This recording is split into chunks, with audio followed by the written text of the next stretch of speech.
us to keep contacting you and bothering you to make sure you still have your rights in the state of New Jersey. Obviously, we're here about Second Amendment rights. My name's Rob. I live here. And in the state of New Jersey, I am the only one permitted to carry my gun in my household legally. Regardless if I tell some of you that this is a Second Amendment sanctuary home, it is illegal for you to carry a gun in my home. I am not in charge of my own home in the state of New Jersey. Only I can carry a firearm. Do you feel safer now? A criminal can walk through my door, and if I'm in the bathroom, none of you can do anything to stop him. You will wait at least 7 to 9 minutes. Good luck. He's not going to wait 7 to 9 minutes for you to call the police and have a good time. Hopefully you can get me out of the bathroom and ask my wife. That's a job in and of itself that the state of New Jersey refuses to make any effort to. Today we have two speakers from the Second A Sanctuary. Shelly, who has been a long-time supporter of the entire effort, and Al. Al, if you'd raise your hand. Al is very informative regarding the law. Al is very informative regarding your rights. We are here, even if you don't own a gun. You don't have to. If you do, that's marvelous. It's your right. Same as you have a right to not own a gun. The same as you have a right to say yes or no to someone. The same as you have a right to defend yourself. You have a right to defend your freedoms. The rights aren't privileges the government gives you. They are inalienable, meaning they are yours. The government has no right to regulate your rights. These rules were written to be followed, not for the state to decide what they want us to follow and what they don't want us to follow. The state of New Jersey has overstepped its bounds. It has now decided to regulate your rights. A right is not a privilege. I can't emphasize that enough. A privilege is the ability to drive here. If you do something wrong, you may not be able to drive here. A privilege is, believe it or not, to vote. So, since they're trying to take away your privileges and your rights, they're trying to skew both of those, and they've done it too long in the state of New Jersey. Finally, people are standing up. A lot of people became frightened because the moment they signed into law that now a magazine that your weapon carries can no longer have 15 rounds, but can only have 10. And they did it very quietly, and they did it very silently. Most people didn't even know about it. It's because if you're a convicted felon, you can't vote in the state of New Jersey. Guess what? That clip made you a convicted felon for absolutely no reason, and now you can't vote. You know they're giving felons the right to vote in New Jersey, too. Isn't that awfully miraculous?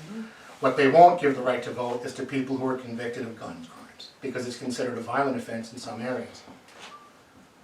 Well, next up, I'll let Al take the podium and give a little more information. Please enjoy anything in my house. The bear room's a lot of fun. I'll tell you the story about how my wife helped me drag the bear out, but she does not like that story, and I don't mind telling it. We're done. Feel free to enjoy some food. Al, please.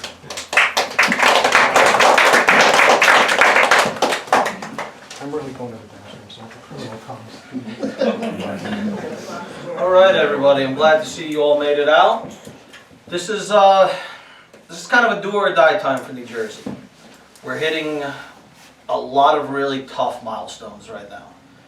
Some of you may have seen that in Saddlebrook, they're forcing the township to put in over 200 affordable houses. Why? Well, think about what those kind of neighborhoods are, those upper income neighborhoods. Which way do they normally vote? What happens when you bring in people from Camden, from probably Newark? People who don't own the property, people who, unfortunately may not be working. People who really don't care so much about how high the taxes are. People who aren't as interested in things like Second Amendment rights. How does that change the dynamic of those neighborhoods? It's a blue wave. It's a blue wave. Democrats saw that Christie got in because of a really bad governor. Well, they know right off the bat they elected a really, really bad governor. Forget everything Corzine did. Murphy's 100 times worse.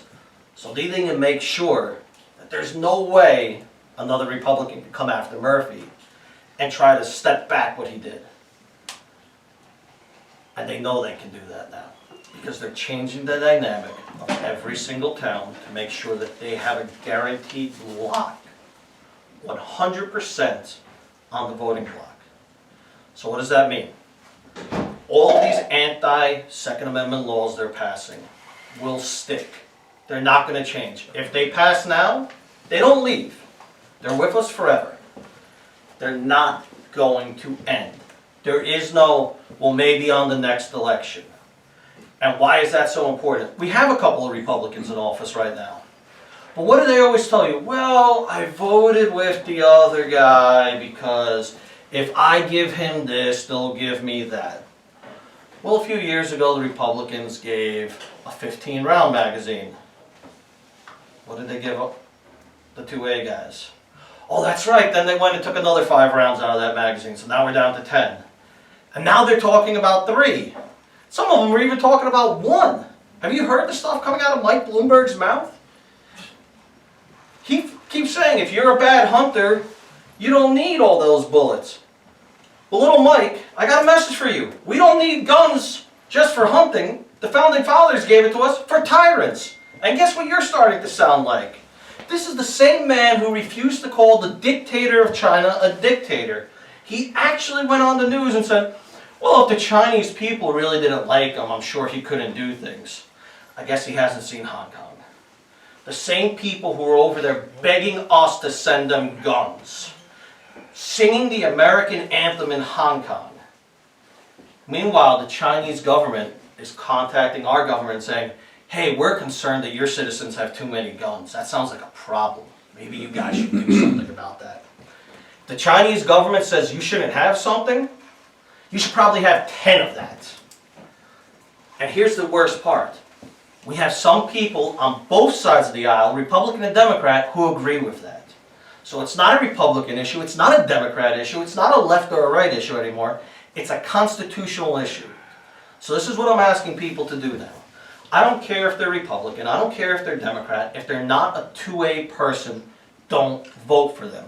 If they change their mind and betray you later, and I'm not going to get into a list of names, but we've had a few sitting assembly people in Bergen County who got an A rating on the NRA test and then voted yes on the red flag law. Well, the good thing is that particular assembly person is probably going to get primaried. So I really hope that assembly person isn't an assembly person one way or the other very, very soon. That's what we need to deal with. So those are the first issues. It's not left, it's not right, it's not Republican, it's not Democrat, it's American now. All we have is the Constitution, and the only way we have to defend that is with firearms. How do we know that? Well, the Founding Fathers wrote it in there for a very simple reason. They had just fought a war with England, who wanted to take their firearms away. Okay, maybe that's too long ago. That happened 200 years ago. Forget about that. That would never happen again. Well, my father's family came from Cuba. They took away all their guns. And then they did whatever the hell they wanted.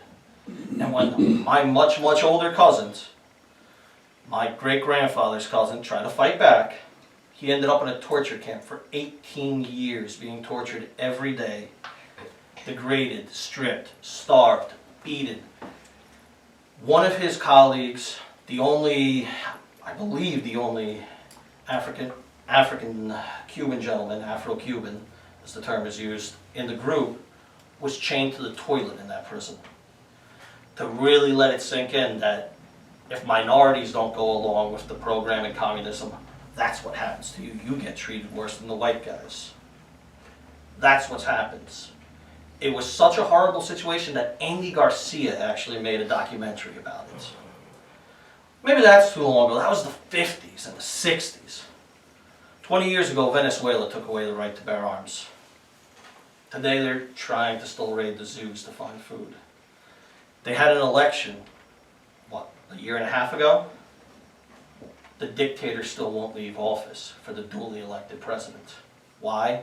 Because the citizens don't have guns. So it's pretty simple. You're not a citizen if you're unarmed. You're a subject. Let's make it even easier. Those are little countries. Those are nothing. They're not like us. How about England? England's like us, right? They're a democracy. They speak English. They look like a lot of people here in this country. It's where we started from. Do you know what happens in England if you write stuff on Facebook they don't like? You go to jail. We don't like what you wrote. Go to jail. Not only did they take your guns, they kept going. They took your pocket knives. Now they're talking about taking your kitchen knives. And probably your forks too, because they're too sharp. Guess who still has all those things? Terrorists. They're not just using weapons. They're using vans and bombs. So thank you, England. There's a bunch of guys running around London beheading people because even your cops don't have guns. And that's what they want here in America. A bunch of victims. Because criminals always have guns. Here's a great example of how criminals always have guns.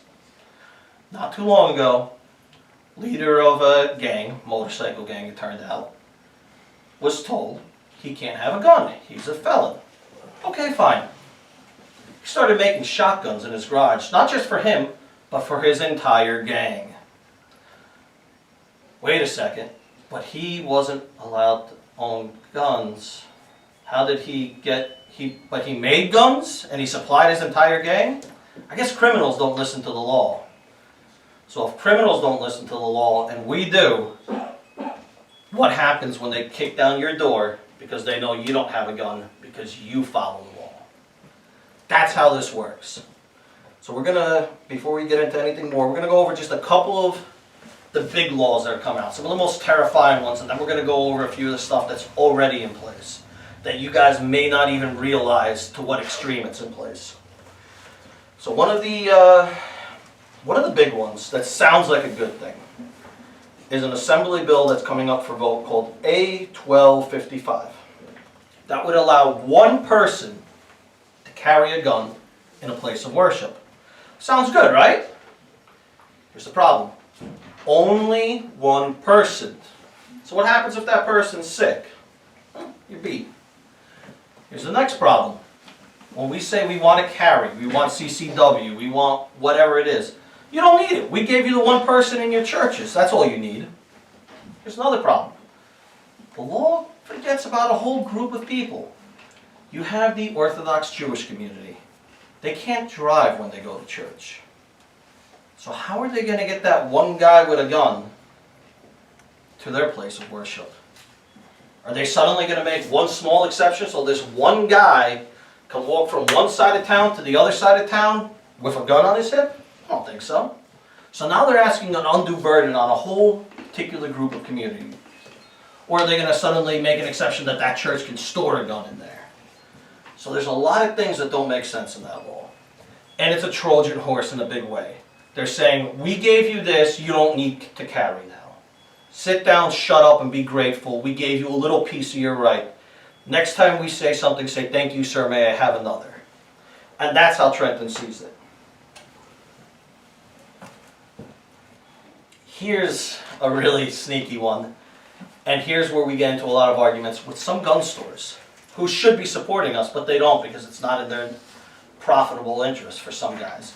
You have some guys who are really great, like Anthony down at Gun for Hire, huge supporter. And when he says he's the tip of the spear, he's not lying. He's at the front and center of the gunfight. But then you have some gun stores who want these laws, like this one. A1, ironically, 666.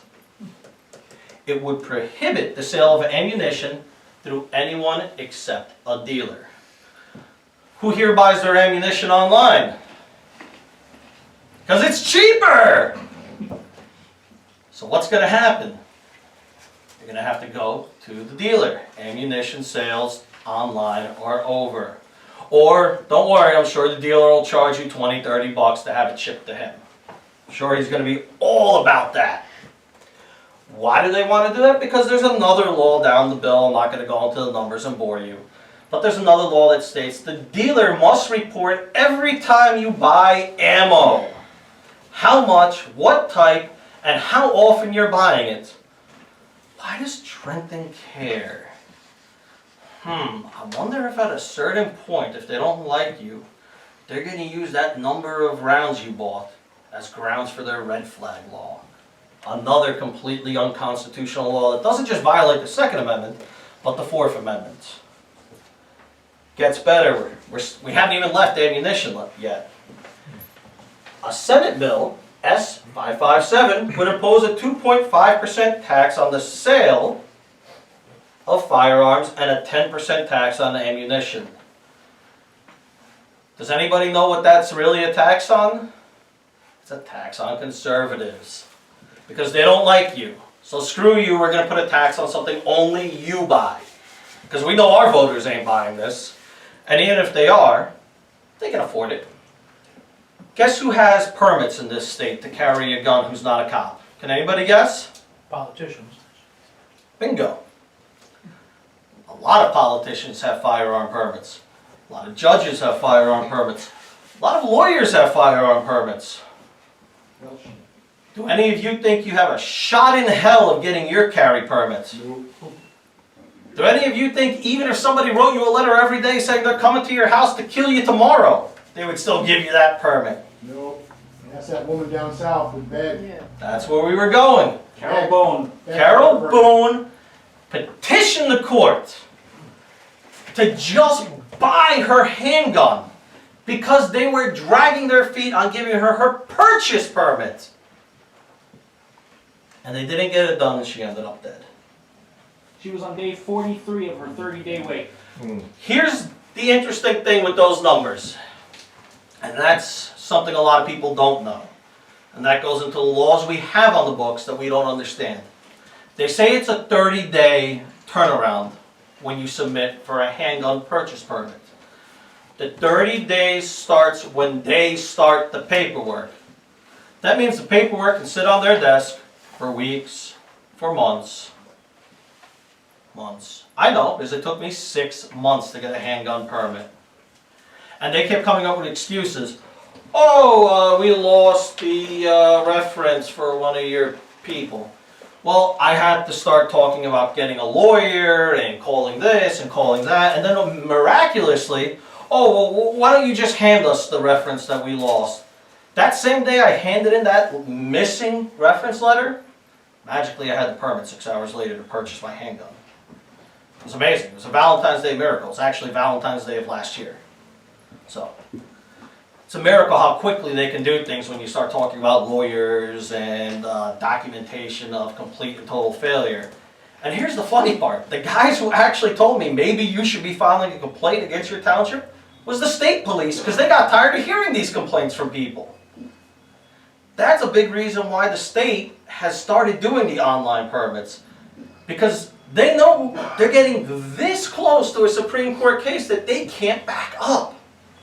And they're already probably going to lose a few if you pay attention to the New York case. That's why they're trying to pass these laws so quickly. Because they're scared. They're terrified. So next, what other insanity do we have going on here? We'll skip that because it's too wordy for right now, boring. Oh, here we go. This is fun. You'll all like this. A347. Anyone on the federal watch list cannot buy a firearm. Does anyone know how you get on the federal terrorist watch list? Is that the federal terrorist watch list or the no-fly list? Same thing. Right. Federal terrorist watch list. So just like if you're on the federal terrorist watch list, you can't fly, you end up on that list. You also end up on a no handguns purchase list in New Jersey. Well, there's no actual process, you just put on there. Do you see the problem? Want to hear something funny? Teddy Kennedy ended up on that list. I guarantee you he got off the list. Which is kind of unfair because I'm sure there's a few women at the bottom of a lake somewhere who would dispute him not being a terrorist. But, do any of you think you're getting off that list? Probably not. And here's some of the scary things. You can end up on that list for something as insane as having a name that's a little too close to a terrorist. Which is a problem if you're from the Middle East, and can still be a problem if you're Irish. Don't forget, there's still a lot of IRA guys on that federal terrorist watch list. That's how Kennedy ended on the list. Because I guess there was a Teddy Kennedy somewhere in Ireland blowing things up. Not going to get into whether or not I agree with the IRA or not. Maybe a little bit. But that's a different subject. I don't agree with their tactics, but It's a little hard to argue with a group of people who were being oppressed by the English the same way we were once. Guess what their problem was? They never had enough firearms. Not surprisingly, a lot of our senators did support that group for the same reasons France supported our founders. Sadly, all those same countries who supported us once upon a time have gone to an extreme opposite. France has no freedoms. England has no freedoms. That flag's all that's left. This country, and Ronald Reagan predicted it, would be the last stand for freedom. There would be nowhere else eventually. If we give up now, if we let our citizens lose their right to possess firearms, if we let them become subjects, there's no shot for the rest of the world. Nobody's going to show up and help. One of the things, if you look at history, during World War II, why didn't the Japanese invade after Pearl Harbor? They weren't scared of our military. Our military was in a terrifying state of disarray after Pearl Harbor. It was a horrifying attack that caught us completely off guard.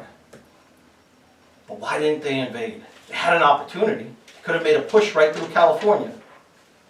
They were afraid of coming through the Midwest and finding a hunter behind every corner with a gun, with a handgun, with a musket rifle that they used for black bear hunting that could put a hole through a man.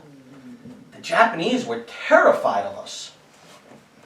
They didn't know what they could do because there were more guns in the American citizens' hands than in the military's hands. And that's still true today. And that's always been true. So why is the government suddenly upset about that? What are they trying to do now that they've never done in 200 years that they don't want you to have guns for them to do? They're worried about something. Maybe it's guys like Bernie Sanders who wants to push socialism. I don't know. Maybe he's worried that when we start having to eat dogs and raid the zoo, we're going to say, you know what? I'm going to take my gun, go down to D.C., and get rid of the corrupt government that's screwing this up.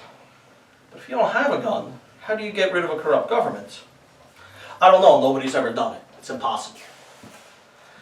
Now, the Democrats and the far, not all of them, but the far left, they like to tell you a story. You can't fight tyranny with an AR-15. Well, I don't know about that. Anybody remember a group of farmers called the Bundys? What was that, 2 years ago? They did a hell of a job fighting back, what was it?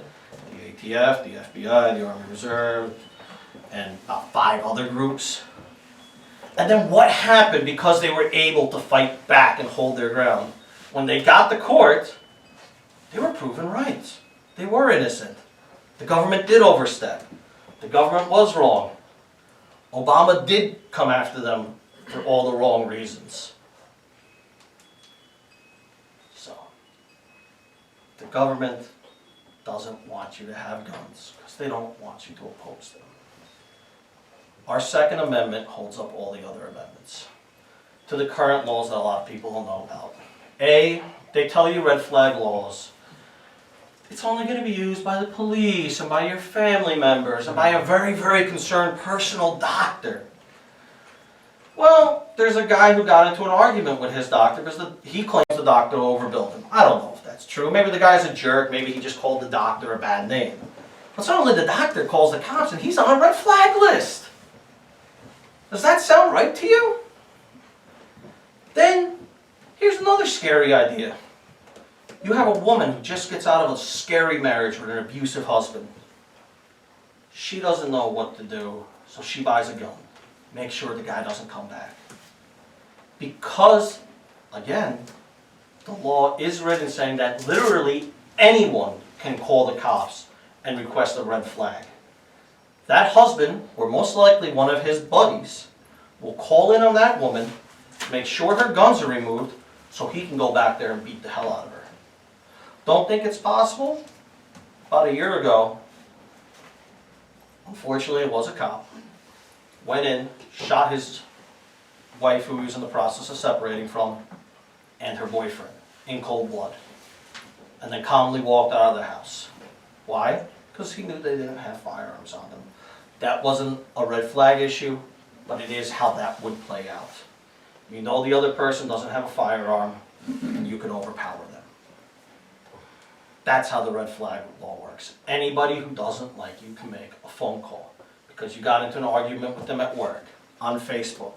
You flipped them off on the highway and they had the ability to look at your plate, get the number, and somehow track down who you were and where you live. They can make up a story. A teacher in your kid's school can say, man, I don't like what that guy teaches his kid. He teaches his kid that conservative values are good, that he should have religion, that the state isn't God. I'm going to call a red flag on that family. Has anybody ever met an overbearing teacher that tried to tell you how to raise your kids? Got expelled by one of them. You're not alone. I'm not going to name names. That's what we don't need. We don't need people using laws. And there's aspects of that law that maybe could have been modified in the right way. And that's where a guy like Dan Crenshaw screwed up. I think if you look at it, he was trying to say that a court should be set up, and before they actually take your guns, a whole case should happen, and then that's how the determination. But no one should ever just be allowed to come in your house with no warrant, no cause, and take your stuff. You know, that's what the whole Fourth Amendment was for. But again, our lawmakers, our wannabe communist, socialist masters, whatever buzz term they want to call themselves this year, don't care about our rights, our Red flags are God-given also rights. issued for a good cause, Yeah, as opposed to probable cause. exactly. There's supposed to be some kind of trial before it happens. And here's the problem with not doing that. I'll give you a great example where red flag went so horribly wrong in another state.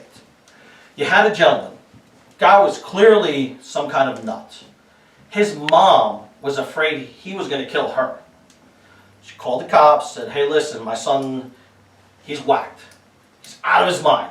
His gourd has been cracked. Please come do something. The cops came, used red flag, took away all his guns. But because they can't arrest him, since they didn't do due diligence, get evidence, you know, actual police work, they just took his guns. Well, now this guy knows that the cops have some kind of suspicion that he's going to do something stupid. So what did he do that same week? Took out a kitchen knife and stabbed his mom to death. So what happens? You let criminals know, in those rare circumstances where you actually use it on the right person, that you're under suspicion. And then they go and use another means. One of the much more common means of committing a crime. A knife, a hammer. A hammer is actually one of the most deadly weapons in America. A van. Baseball bat. Baseball bat. #1 used weapon in the United States. Just as a side note, if you're going to keep a baseball bat in your trunk, please keep a baseball glove and ball. Your lawyer will thank you later. Just, everybody should play baseball. That's how I'm going to preface that. That's how stupid red flag is. You're literally letting the criminal know, hey, we're just taking these for now. We're coming for you later. But in the meantime, roam the streets, all is well. Then you have things like in New Jersey, we can put our guns in the trunk of our car under a crazy amount of lock and key and go to the range. When Governor Christie was governor, you would drive to the range, you do whatever you're going to do. If you needed to stop for gas, you stopped for gas. If you needed to stop at your aunt's house because you were hungry, you stopped. If you wanted to stop at McDonald's, you stopped. You needed gas, you got gas. With Governor Murphy, those are no longer reasonable deviations.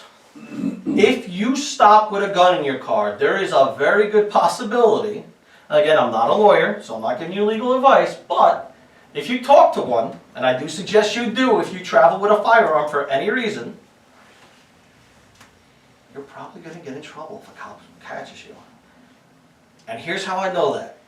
I have something called U.S. Law Shield. It's a really cool little thing, gives me all kinds of insurance. One of the reasons I also have it is because I have an out-of-state carry permit. So I also want to have that extra coverage if, God forbid, I ever had to use my firearm, whether in my home or when carrying out of state. And they cover me on all that. They also give me something really cool, access to legal advice.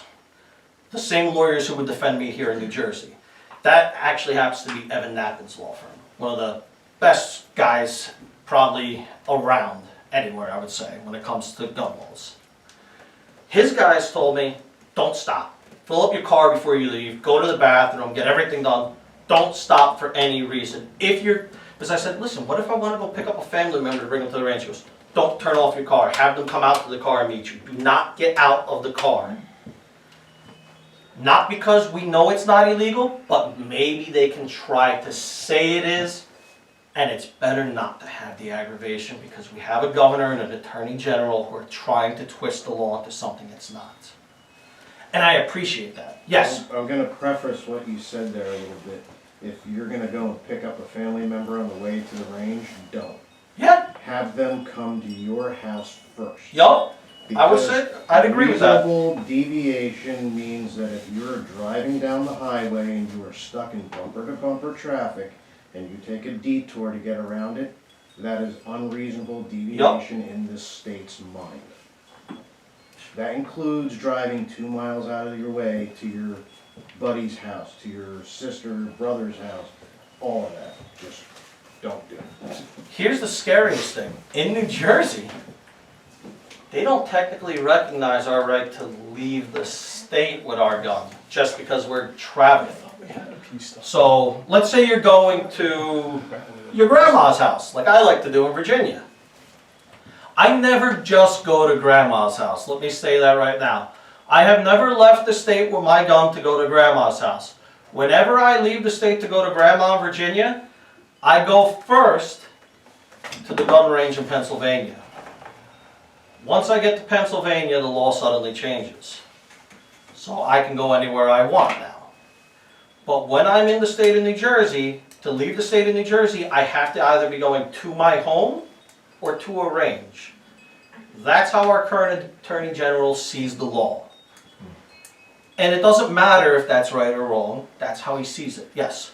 I thought that whole P-stop rule had been resolved, and that you could stop for coffee, you could stop. Do you want to take the chance? Under Well, Christie's, it was a. Under Christie, under Christie's, So they was it tried a law to or fix was it it. interpretation of the law? it's always interpretation.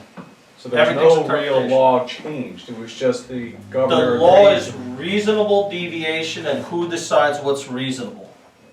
Christie's administration worked on that, but I don't think they ever actually passed anything on it. They wanted to, but they couldn't. Because we have a mostly Democratic legislator in our state, and they will not pass it. And here's the best part. Remember how they kept saying, we're going to give them something and they're going to give us something? Well, we gave them those 15 rounds, but they never gave us reasonable deviation. So, if you have a candidate who tells you, oh no, I'm going to give them this and they're going to give us that, tell them they're a lying moron. Because they don't give us anything. The anti-gun crowd, whether it's a Republican or a Democrat, will never give you a damn thing. Except for grief. And jail time. They'll give you plenty of jail time if you try them. So this is why I always tell people, if you're going to do something, consult a lawyer. That's part of why I have a thing like US Law Shield. Because I can always call up and within 48 hours, the legal guys call me back and they're good with me sitting there for 45 minutes asking them questions to nauseam. And they like it because they don't want to have to defend you. Because it's probably not the most profitable part of their day to have to defend you on these things because they go on for years. There is not a quick solution to a gun crime. And the sad part is they're not crimes. They're make-believe nonsense the state has created to hurt you. And it gets very difficult to go into a court of law and argue the state's opinion on things. And that's why these lawyers have such a hard time defending us.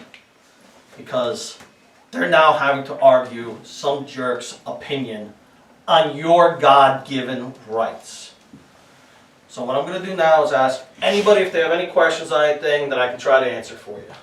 I have one point of law that you might be interested All right, in. absolutely. I work in the entertainment industry. Okay. And film is a big thing in New Jersey, believe it or not. You wouldn't know with New York just over there, but film is a big thing in New Jersey. And there was an actor that was not permitted to carry or hold a weapon. Mm-hmm. And there was an armorer that was not made aware of that and handed them a firing pellet gun. Okay. Firing pellet gun. All right, this is a prop weapon used to fire blanks. All right, could technically be considered a firing weapon, and it was by the state of New Jersey, as they took that actor who was given a prop to use in a film shoot off to jail for 6 months. That's terrifying. I will just say this, even though it's not a little related, because I'm a martial artist and a black belt. I would tell anybody who's doing a film, especially if it's a little bit more low budget, do not use blanks. No. That's what happened to Brandon Lee. Now, I'm not going to go into if I think the gun might have been intentionally done by people who didn't like his dad. The point is, use fake guns in movies. It's not worth it. We lost Brandon Lee over some stupid blank. Lethal to 6 feet. What scares me most is you see a bunch of kids, and this is where we have the problems, and this is why we have these idiots at Mom Demand Action screaming. Some kid will get a gun and want to sing his rap video and swing it around the room. You probably all saw that stupid YouTube video and on Facebook going around, the kid singing rap, and the gun goes off in his house, and his mom beats the ever-living hell out of him. If she would have beat the hell out of him probably before this, she would have had a lot less problems. He probably might have not sang such a terrible rap song. You know, but I'm a little too old for some of the new rap. I like the older rap guys and Adam Calhoun. You know, people who aren't mumbling. I don't like the new mumbling rap. I don't get it. But I mostly listen to country music now, so my opinion's skewed. Really, we couldn't tell. It's terrible. Yes. Just a comment about the A1255 about one person can be authorized to carry a gun in a place of Yes. worship. If you're Jewish, Orthodox Jewish, you mentioned getting them to the church, whatever, or getting them to the synagogue. Yes. The issue, I think, is really, the reason they don't drive on the Sabbath is they're not allowed to have any fire. They can't use their stove, they can't, there's a So fire how are they going to use motor. a firearm also? So that even if they got to the synagogue, Mhm. they, for the religion, they wouldn't be able to operate it because it would cause a fire. And that also depends on certain people. I have a good friend of mine who was at our Bergen event who went through every single one of these laws to the end. And he'll tell you, because it does say in the Torah, God commands you to live at all cost, he would have no problem pulling out his firearm and taking down somebody. His exact words were, if I was trapped on a desert island and the only thing was to eat is a wild boar, we're firing that sucker up. Because, and it's true to Christians as well, God commanded, live at all cost.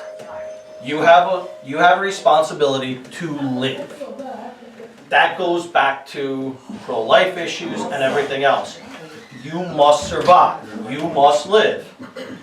So, and this is something we're going to hear, and that's why I always like to bring that up too.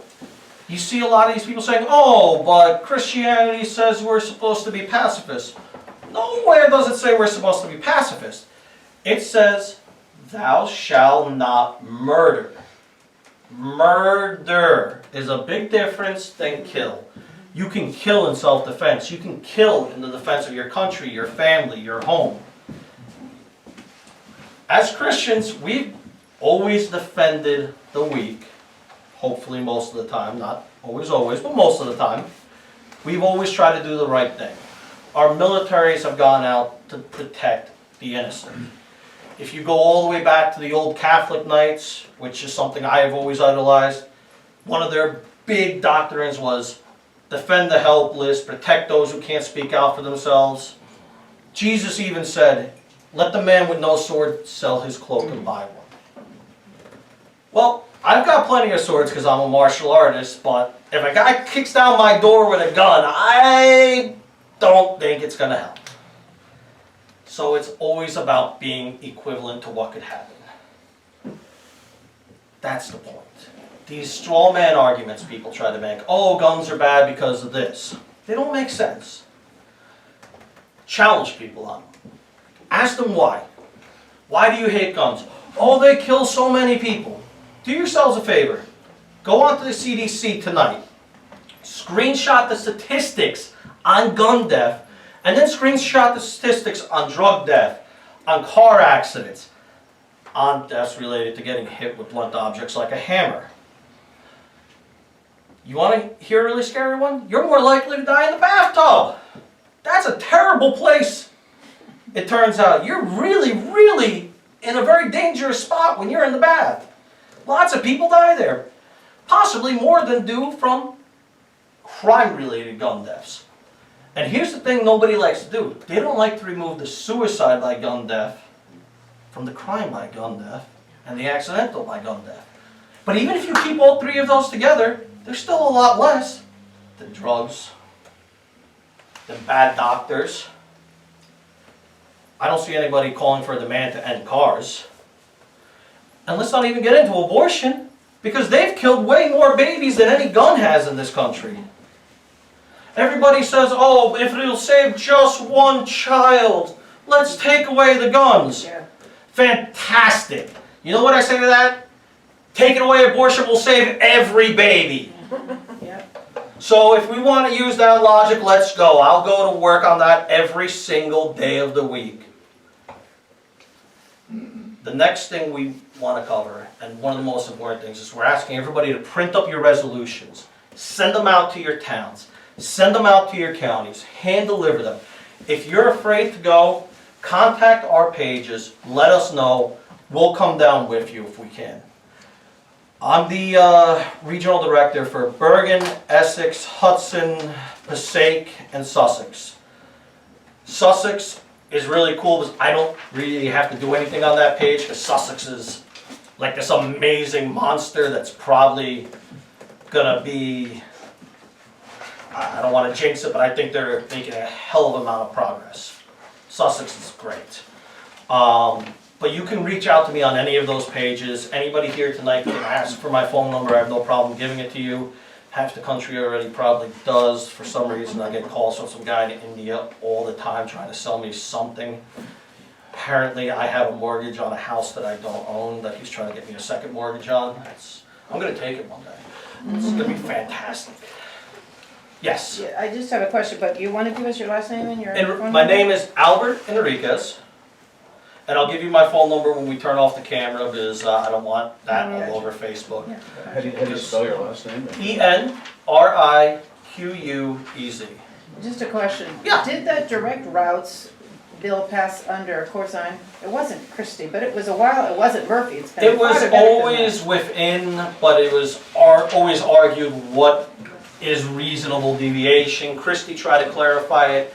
His administration wouldn't pursue cases against it because they were stupid. But here's a great I example mean, of it goes that. back farther than, I mean, I thought I it was think it fair. I I think thought it it was like goes- within the last 6, 7, or 8 To years. be honest with you, It's I believe also it goes back farther interpretation than of Whitwell. 90s. I didn't I realize think it was before that. Chris, When- when the when law is FIDs written started. and it's not When FIDs 110% clear Was it FIDs? exactly It what came in with FIDs? the specification of what they're meaning, then now it's open to interpretation. It's Once you tweaked leave every anything administration. open to interpretation, Yeah. It's not anybody can good. twist it into anything they want it to be. Okay. I remember that's it being where it becomes discussed a in problem. under Christie then. I think it No. started right before her, and then it got solid. It got a little bit more solid under her, and Yeah. nothing ever Like, progressed if you have because she a- was raiding If the you have a pro treasuries. to a judge, and you're up for stopping to go to the bathroom, he's gonna be like, oh, well, they were going to the range, you stopped to go to the bathroom, it's perfectly reasonable. Right. Where somebody who's not, he's like, oh, well, that's not reasonable, you shouldn't be stopping at all. You could've just waited till you got to the range. I'm waiting So that's for where the difference comes in, that's where they really get you. I'm waiting for the cop to pull over the guy on his way to a really far range, like down in Spring Valley or going out of state or somewhere like that. And they have that Dumb and Dumber moment where the cop asks him what's in the bottle and he hands him the yellow bottle. Because that's gonna be funny. Because you are gonna find people who are gonna get that paranoid that they're gonna be afraid to just stop to use the restroom. Because it is that bad. Yes. So, it seems like the focus is on the state level issues, not going beyond the federal issues. We're trying to work on the state right now, but we do also want the federal. But for us here to even get to the federal, we have to have some control over our state government, and we have none. We have less than no control over our state government because they can come into your town and just slam down 200 houses, overpopulate your town, overburden your schools.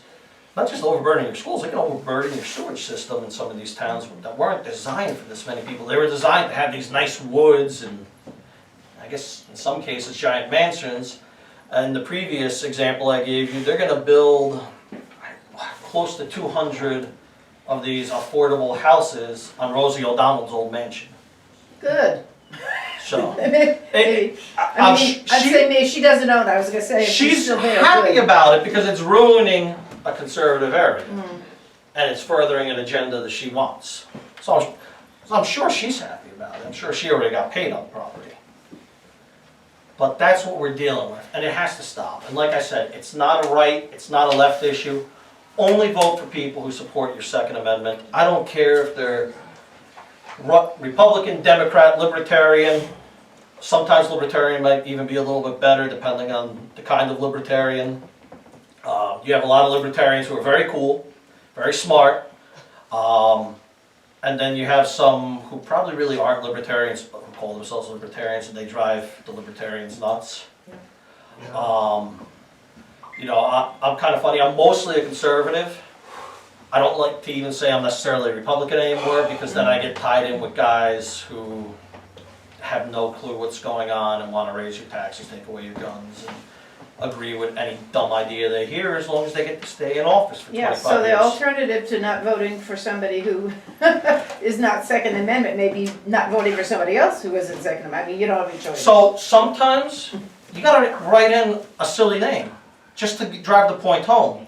Because believe it or not, they do read those. I'll tell you that from being in politics. People do read the write-ins. I've literally written in, I love guns. Vote 2A. And they have to keep reading that over and over. Could you imagine what would happen if in a Republican safe district, a candidate who turned his back on the 2A suddenly lost, and when he went to those write-ins, he saw all these 4-for-4 Republicans, people who come out to vote every year. That's what 4-for-4 means. They've come out in the last 4 elections, and they all wrote in, I vote 2A. That sent a hell of a message to the party. Now down south, even here, you're probably going to find a couple of Democrats who are willing to hear out the 2A issues. Those are the guys we need to talk to. We need to support them. We need to keep them strong, because they get a lot of pressure from their own party to stop, to not think anymore. Look at Jeff Van Drew. He had to leave his party for simple disagreements. He supported a few 2A laws. I'm not saying Van Drew is the greatest 2A guy in New Jersey. I don't think anybody would say that. But he was supportive of a lot of 2A stuff. He was supportive of the American flag. He was supportive of a lot of things. And because of that, he got kicked out of his own party. He had to leave because they were giving him a hard time. Meanwhile, we can't even get 5 Republicans to agree on lowering taxes or backing gun rights. Why can't we put together a block in a party? Maybe we need a new party. Who knows? It happens every once in a while. Maybe both parties have run their course. Maybe they've gone too far into silliness. The point is, we need to vote until we have the right candidates. Candidates who support your rights. It shouldn't be a left or a right issue. The 2A is God-given. The 4th Amendment, every one of those amendments are given to you by God. Not by a man, not by the government. And that's what's important. Anything else? Any other questions? Anything I can answer for anybody? All right, awesome. Thank you.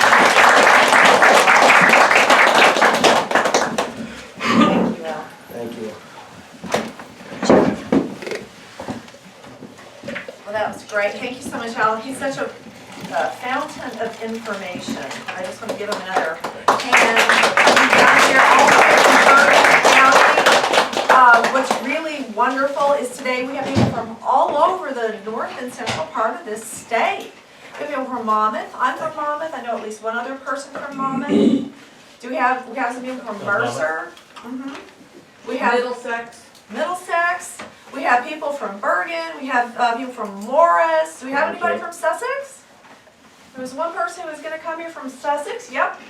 So here we are. We're all together, and we're all interested in learning how to move the needle back towards liberty, back towards regaining control of our state government so that we have more rights in practice than we do today.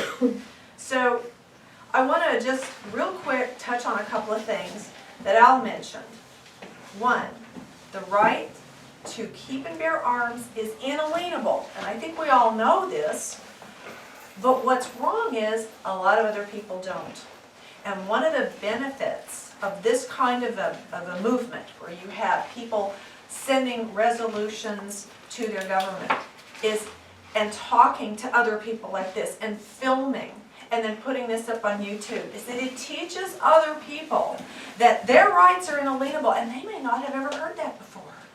What are our kids being taught in schools right now? To be afraid of a Pop-Tart in the shape of a gun. To be afraid of a drawing in the shape of a gun. What are our women, what are our friends, females being taught? Be afraid of firearms. Be afraid. I don't want to live in fear. To me, gun rights are women's rights. Gun rights are minority rights. Gun rights are inalienable rights for everyone in this room and every one of the people that we know out there, whether they know it or not. And the beauty of this movement is that we can now educate people. Because unlike that other sanctuary movement that we won't talk about, that actually encourages open disregard, blatant disregard for federal law, this movement says we acknowledge all state, local, federal laws on guns. We acknowledge them, we live within them. But we also understand that many of them, as Al has already talked about, are unconstitutional. They're in lawsuits. Many of them are piled up right now in front of SCOTUS, waiting to be heard. Once they are heard, we may now find out that some of the laws that were passed in New Jersey can no longer be enforced. Wouldn't that be great? Same thing for New York or any other, California, any other gun control state that's passed laws that get found unconstitutional. So what happens then? Do we just sit on our laurels and wait for things to go through the legal system? No, we don't have time for that. One of the things Al did outline very well in detail is that this stuff has momentum. This stuff has momentum, as we found out in Virginia, right? Our friends in Virginia found out, to their horror, that all of these laws, and when I say all of these laws, I mean, I have a handout over there. Every single one of the ones that's waiting in our state legislature right now, I will bet you $100 they're in every state legislature in all 50 states. They're just waiting for gun control friendly legislatures to be able to pass them, with a gun control friendly governor to sign them into law. And as soon as you notice, as soon as that happened in Virginia, what did they do? What was the first thing they did? They passed all of them. Do you think people just sat up until midnight every night writing these? No, they didn't. They were already there. So what this tells you is no state is safe, because how many people have heard this before? What happens in Jersey doesn't stay in Jersey, right? Does it? It goes to other states. There is no safe state. There is no red state that we can go to and say, oh, I just rest my laurels, I'm good now. No. Every single one of them is under the same assault that we are here. And do you know what's interesting? And Al and I were talking about this earlier. Friends that we have, and maybe some friends that you have in other states, are now looking at New Jersey and going, wow, that's a blue state. You mean there are people there who actually believe in rights? Yes, they don't know us, right? They haven't seen us stand up and say, no, we're pushing back. But because we are now pushing back, and we're doing so with a public profile, we're adhering to all federal, state, local, whatever laws, but we are pushing back peacefully, but relentlessly, to regain our rights. This encourages people in other states because they feel like they're under assault too. People get tired, but you know what? If they see that we, in a blue state, have not given up, that we understand our rights, that we want to get them back, you know what? That encourages them. That encourages our friends, our relatives in other states to keep up the fight too. And you know what? After a while you get a certain amount of momentum and then things begin to happen, right? So it's important that we fight this fight here in this state right now. It's important that we take our resolutions. You know, what's a resolution going to do? One resolution becomes 100 resolutions, like this. Look at what happened in South Jersey. If you look quickly, and I'm afraid I don't have a very good picture of it here with me, Here's the top of New Jersey. These are where the resolution has already passed in the northern part of the state. But look at the bottom part of the state. Look at South Jersey. Look at this. Everybody who's been watching this video in another state is going, my gosh, there are people in New Jersey who are taking back their rights. Absolutely, because like I said, gun rights are women's rights. Gun rights are minority rights. Gun rights are inalienable rights. Every single one of us should defend that right to keep and bear arms. Why? Because it's our right to do it. We don't need to have some justification. We don't need to explain why. It's in our founding documents. Our framers were very intelligent and they knew exactly what they were doing by putting into the Bill of Rights in the Second Amendment our right to keep and bear arms. As it's often said, the second guarantees the first. How many times you talked about free speech in England is going the way of the dinosaur. Free speech in this country would also go the way of the dinosaur if it weren't for the First Amendment. And how do we guarantee the rest? The Second Amendment. There's a reason, there's a lot of good reasons why our framers put that in there. That's one of them right there. Now, let me go through what we are doing with this movement. What the Second Amendment sanctuary movement here in New Jersey is all about is sending in those resolutions to your local and state government. And again, you may say, oh, it's just me, I'm just one person. Well, why is that? Why does it have to be just you? Why does it have to be just one person? Don't you have friends? Don't you have colleagues? Don't you have other people? Maybe you're in a Tea Party group. Maybe you were in a 9/12 group. Maybe you're in a hunting group. Maybe you have family members, even in the state or other states, who might be interested in doing what we're doing here. And you can say to them, here's a resolution. Why don't you sign this and turn this into your... Why don't you have friends in a different county, right? We have people from all over the state here, right? You know, it's not county specific. You know, you have a town, you have a council, you have a mayor, you have a county, you have freeholders. Every single one of them needs to hear from you. They need to hear from all of your friends who are like-minded. And if you don't have any friends who are like-minded, here's the thing. Educate them. You can educate people simply by taking a resolution. There are legal cases that you can become familiar with, and you can start talking about them with your friends. They may not understand that there's a reason why we are able and we have the rights enshrined in the Constitutional Bill of Rights to protect ourselves. They may not understand why those are there. The points that Al was making about the overreach of statist governments, the overreach of communist and socialist governments, that danger is very real. It's as real now as it has ever been at any time in our history. When our country was founded, we were trying to separate from a tyrannical government.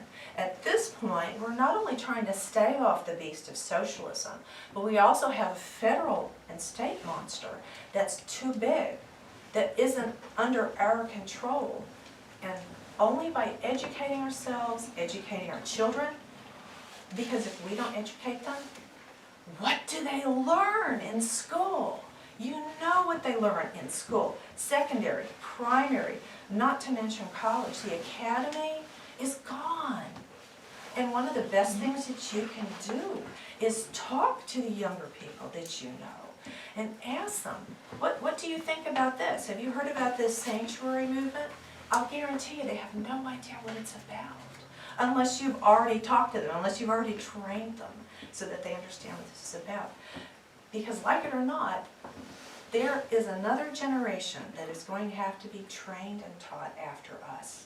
And they need to understand, just as you do, everyone in this room understands it, and you understand it intuitively, it's part of your being. That knowledge has to be passed off to the next generation and to your friends. And then only with that knowledge, will we start to see more people sending in these resolutions. Yes, by snail mail. I'm not talking about Twitter. I'm not talking about, any kind of social media. Snail mail or email if you have email addresses. Once there's a certain magnitude of people that start sending these resolutions to our elected officials, then they start to listen. It starts with a trickle, but it ends with a flood. And so my challenge to everyone here today, is to pick up one or more resolutions. I have a whole box in the other room. Take them with you. Pass them out to friends that you know. Use it as an opportunity to educate. Start with people who you know are already like-minded. Get your elevator speech ready on how you're going to introduce it. And just talk to people. Because we're all friends, we're all neighbors, right? There's no reason to be afraid. And then say, look, are you concerned at all about government overreach? Most people are. Are you concerned at all about your safety? And most people have reason to be fearful for their safety at certain points in their life, not necessarily in their homes, but going out.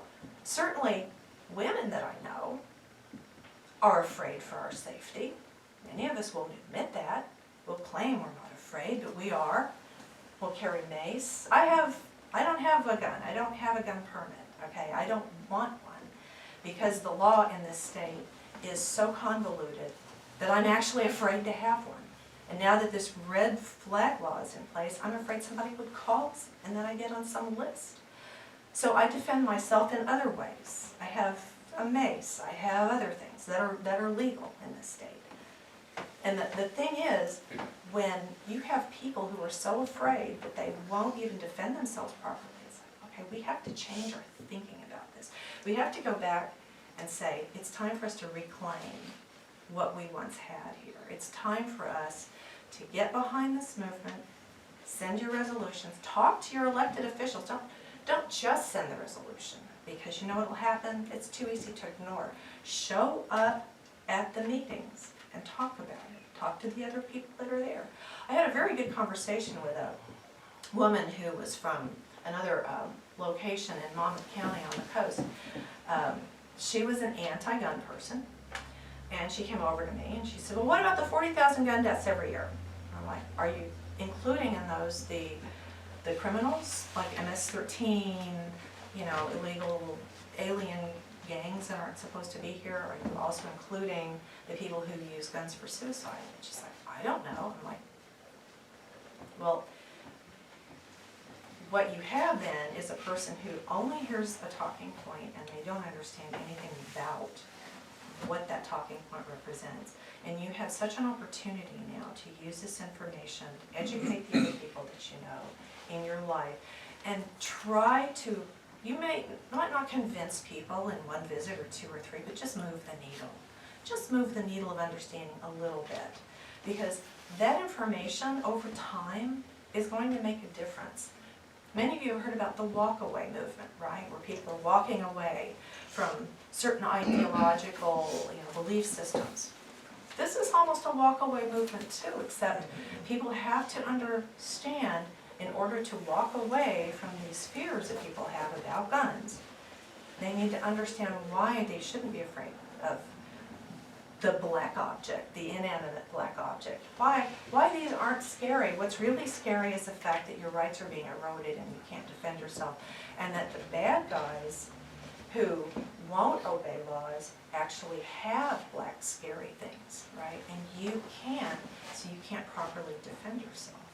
So I challenge everyone to walk out of here with at least one blank resolution and give that to someone you know that you know will either send it in or they'll sign it and you can mail it in for them, because this is how our movement will propagate. And there are people in 5 or 6 different counties in this room right here. Just imagine the effect this is going to have, the ripple effect this is going to have. So anyway, thank you very much. I appreciate everybody for being here.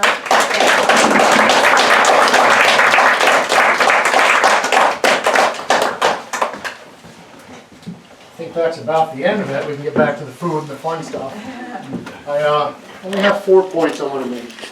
I only answer any questions you guys may or may not have. Any questions before I start? Just a point of information. I'm part of a group that's trying to do a women's guns right rally, March 26th, in case anybody wants to know or get involved, let me know. Very good. Where's it at? They're gonna try to do it in Trenton. Oh, very cool, very cool. Good stuff. What day of the week is that? Is that a Saturday? I'm not entirely sure. I know it's March 26th. I haven't looked at the calendar yet. My apologies. So one point I want to make real quick, a friend of mine owns 11 ATMs.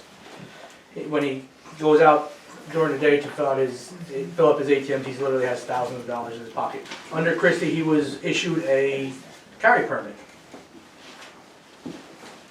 The minute Christie left, his permit was taken away from him.